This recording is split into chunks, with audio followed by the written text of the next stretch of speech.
Hey guys, this is our read aloud for today called Leaf Jumpers by Carol Gerber. We watch a soft wind shake the trees. It lifts the leaves and sets them free. Released, they flutter through the air, drifting downward gracefully. We run to catch the falling leaves. We smell their smells and touch their veins. Bright jewels from the crowns of trees. We trace their shapes. We say their names. Red maple's broad and pointed leaves flame bright and vivid as a match. The sugar maple's leaves are orange, like pumpkins in a pumpkin patch. Stubby fingers, brown as dirt, reach from the slender white oak leaf.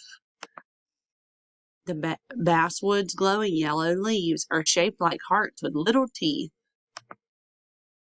The birch leaf, oval as an egg, falls sunny side upon the ground. Willow leaves turn yellow-green and hang from limbs that all curve down. The ginkgo's wavy golden leaf is shaped just like a little fan.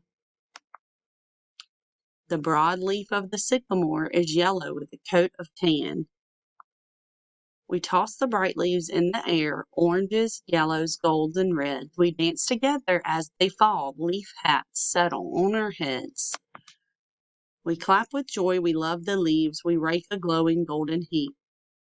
Then holding hands, we jump into a pile of colors 3 feet deep. All right, that was awesome. Look at all the different leaf types that they talked about. White oak, ginkgo, sycamore, sugar maple, red maple, birch, willow, basswood. You guys, I bet, have some of these types of leaves at your house. Bye, guys.